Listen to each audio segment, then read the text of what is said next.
খাতায় কলমে তার চাকরি পাকা, কিন্তু যাদবপুর বিশ্ববিদ্যালয়ে কলা বিভাগের গণভোটের ফল বুঝিয়ে দিল পড়ুয়াদের মনে উপাচার্য পদে অভিজিৎ চক্রবর্তীর জায়গা মোটেও পাকা হয়নি। তার উপর আস্থা নেই।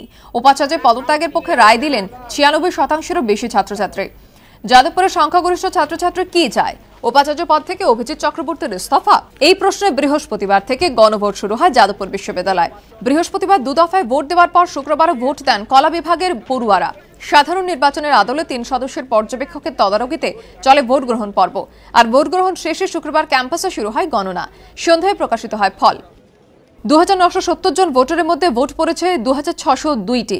উপাচার্যের পদত্যাগের পক্ষে ভোট পড়েছে 2497, বিপক্ষে পড়েছে মাত্র 80টি ভোট। তবে শুধু উপাচার্যের পদত্যাগের প্রশ্নেই নয়, আরও কয়েকটি প্রশ্নে দুদিন ধরে ভোট দেয় পড়ুয়ারা। 17 সেপ্টেম্বর রাতে ক্যাম্পাসে পুলিশি তাণ্ডবের ঘটনায় বিচার বিভাগীয় তদন্তের পক্ষে ভোট পড়েছে 2553টি, বিপক্ষে পড়েছে মাত্র 37টি ভোট।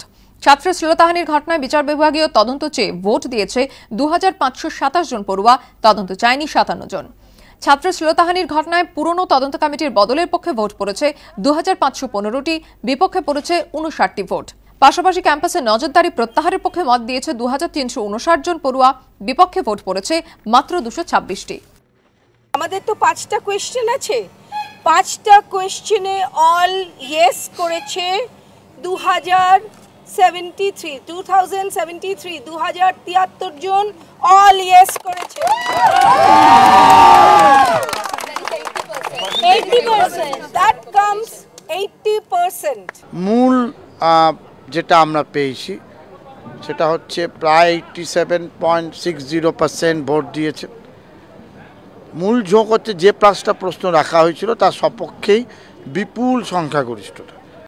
কলা বিভাগের গণভোটের এই ফলের পর উচ্ছ্বসিত পড়ুয়ারা। তাদের আন্দোলন যে 20%-এর আন্দোলন নয় তা প্রমাণিত হলো বলেই পড়ুয়াদের দাবি। অবশ্যই দাবিটা আমাদের জোরালো হলো এবং বারবার রাজ্য সরকার থেকে যে হামলাটি ছাত্রছাত্রীদের উপর করা হচ্ছে, যে এই আন্দোলনটি 20%-এর আন্দোলন, কিন্তু পরিষ্কারভাবে আমরা দেখিয়ে দিলাম যে more than 90% of the students এই ভিসির অপসারণ চাইছে। ভিসির বোঝা উচিত যে গোটা ইউনিভার্সিটি ওনাকে চাইছেন এবং উনি থাকবেন কি না থাকবেন, তাহলে তো এখানে হাস্যকর, মানে যাদবপুরে ভিসি আর সার্কাসে ক্লাউন একই হয়ে গেল, সবাই দেখে হাসে ওনাদিকে। 11 এবং 12 নভেম্বর গণভোটে অংশ নেবে বিশ্ববিদ্যালয় বিজ্ঞান ও ইঞ্জিনিয়ারিং বিভাগের প্রায় 5000 ছাত্রছাত্রী। এদিকে আন্দোলন জারি রেখেছে শিক্ষকরাও। বুধবার ফের অবস্থান বিক্ষোভে বসার কথা ঘোষণা করেছে জুটা। বিশ্ববিদ্যালয়ে গণভোটের আইনি বৈধতা না থাকলেও এই ফলাফল ফের প্রমাণ করল উপাচার্যের প্রতি পড়ুয়াদের অনাস্থা। রাজ্যের আগে প্রেসিডেন্সি বিশ্ববিদ্যালয়ে গণভোট হয়েছে, আর এবার গণভোট হলো যাদবপুর বিশ্ববিদ্যালয়। পার্থপ্রতিম ঘোষের রিপোর্ট, এবিপি আনন্দ, কলকাতা।